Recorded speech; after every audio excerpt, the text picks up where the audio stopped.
Hello everybody, this is Dan from Christie's RV. Today we're going to be taking a look at this 2020 Starcraft Autumn Ridge 26BH. We're going to go over some of the things you need to know once you've purchased this unit. So start off at the front. So on the very front, this one has electric tongue jack. So you get a button for the hitch up light, and then you have your up and down. Now this jack does have a spot to put a manual crank in case for some reason it doesn't work. To do that, you pop this plastic or this rubber plug out of the top and put the crank handle in there. The crank handle is in the front compartment. And you have your propane system. So you got your two 30-pound bottles. In the center is what they call a crossover regulator. So this system is designed to be used with both bottles open, and whichever bottle that this arm points towards is the one that's going to take propane from. When that bottle becomes empty, it's going to automatically start drawing from the second tank. This little sight gauge here is going to go red to indicate that the bottle that this is pointing towards is empty. When you notice that this is red, you just need to flip the lever to the other tank. The sight gauge will go clear again, and then you can remove the empty tank and have it filled.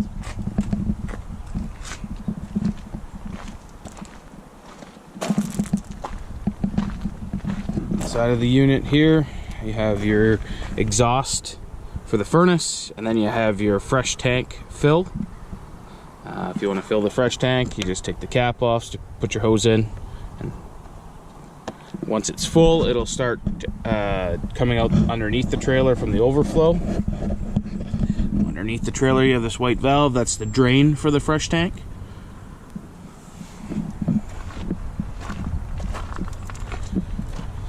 Here we have where the power cord connects. So the power cord just plugs into place and twists, and then it has a locking collar that you'll thread tight to make sure it can't come out.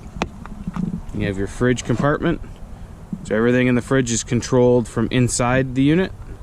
One thing to note here is you can't block off any airflow through the vents that are here. It'll affect the performance of the fridge. And you have your main docking station. So inside you have your hookup in this bottom corner for your city water. So this unit also, you can fill the fresh tank from here. To do that, the blue valve that's in there, you're just gonna either select city or tank fill. Then you have your connection for satellite or cable. The other hookup, water hookup here, is for the black tank flusher. So this unit has a sprayer inside the black tank or the toilet tank to help clean it out. If you're going to use the flusher, you need to have the sewer hose hooked on and the valve open at the dump station or at your site to make sure you can't overfill the tank.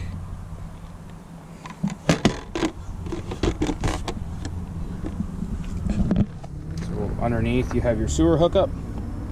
So the sewer hookup itself, to do it, you're just gonna pop the cap open. The sewer hose twists on the same way the cap does.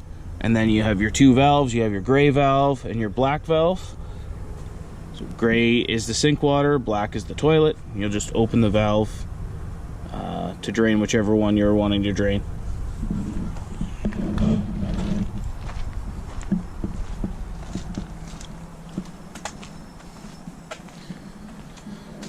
So at the back corner here, you have your water heater. To open it, you just have to turn the little tab. So everything in the water heater here is controlled from inside the trailer. The only reason you may need to come in here is to remove the drain plug if you wanted to drain the hot water heater. Before you remove the drain plug, you need to make sure there's no pressure in the system. So you need to open up the taps inside to bleed the pressure off, then you can safely remove that drain plug.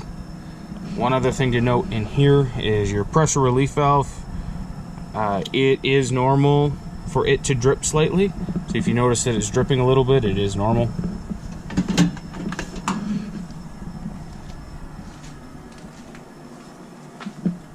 So the awning itself is controlled from inside the trailer. come inside, on your left hand side, your main controls are all here. So you have your awning control, so you're just going to press and hold extend. One thing to note with these awnings is they're not designed for heavy rain or wind.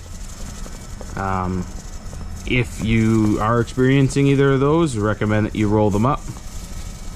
As well as if you're not at your unit, I recommend you roll it up as well. Now the awning itself is pitchable, so you can adjust each side. To do so, on the lower arm here, you just actually have to pull the arm down to shorten the awning arm, which will change the pitch. Now you can do this on one side, both sides, whichever you see fit. Before you roll the awning back up, you do need to straighten the arm back out. And then you'll just go in and press and hold the button. Retract. So in here as well, you have a couple light switches. One is the interior lights, one is the exterior light under the awning. And on top of that, you have your monitor panel. So on here you can test your battery level, fresh tank level, black tank level, or gray tank level. To do that, you're just gonna press whichever button you want it to test. They all share the same gauge at the top. Then you have your water heater switch and your water pump switch. So turn the water heater on, you're just gonna turn it on. This little light up at the top will come on if the water heater is not lit, just to inform you that it's not working. And then your water pump switch is below that.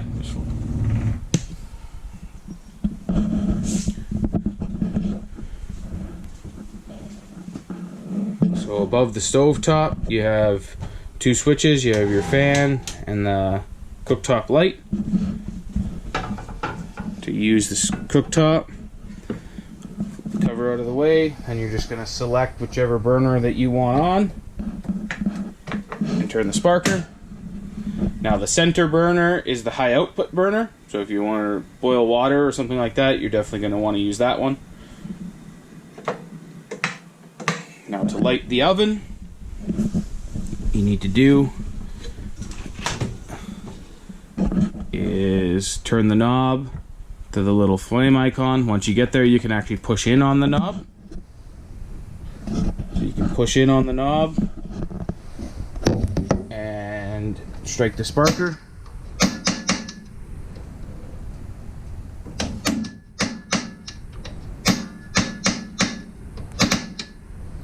Once it lights, you're going to press and hold, or continue to hold the button or the knob in for 5 to 10 seconds. Once you release it, should stay on, and then you can set to the desired temperature. Then the switch beside that, you either have the front lights or the front and inside lights on.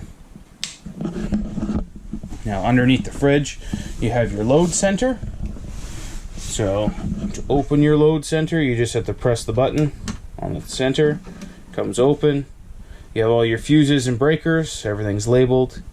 One thing to note with an RV breaker is that they don't have an indicator that they're tripped. If you have a power problem, you need to just find the appropriate breaker and turn it off and then back on to reset.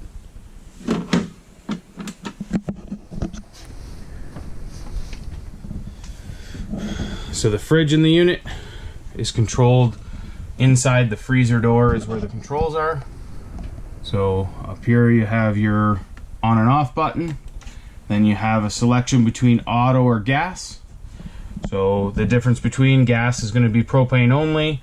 Auto is going to be electric when it's present, or it's going to switch to propane on its own.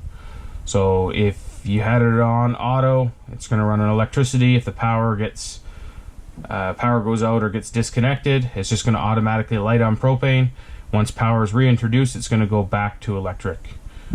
And then you just have your temperature settings, which are the same both for the fridge and freezer portion of it. Now on this one you have thermostat that controls both the AC and furnace. So this is what they call a compassive touch thermostat. So to operate it, the first thing you have to do is just touch it one time, turns it on, then you can scroll through. So you can select fan speed for the air conditioner. So you have three choices. You have auto, high, or low. If you leave it on auto, it's going to decide what it wants. If you put it on high or low, it's going to run that fan speed. The only thing that may happen is if you have it on high or low, if you run the furnace, it will run the air conditioning fan only to help circulate the air. So we'll select it to air conditioning, and then you just set your temperature, what you want the air conditioning to be at. Same thing with the furnace, you set the temperature.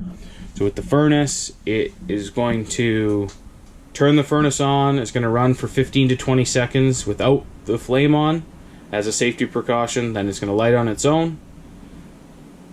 And then either when it comes to temperature or you shut it back off, it's going to run for that same 15 to 20 seconds as a cool down mode before the fan turns off. And then to turn everything off, you're just going to go back to the off screen.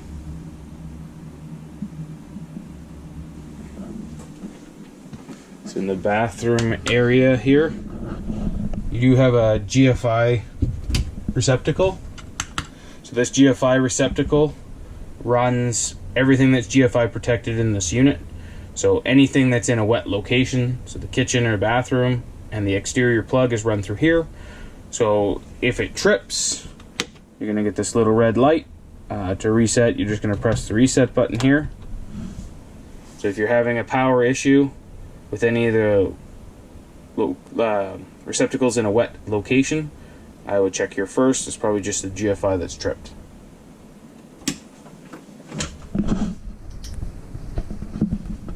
This unit here has a foot flush toilet. So to flush the toilet, you just step on the pedal all the way. If you want to just add water to the bowl, you only step on the pedal halfway.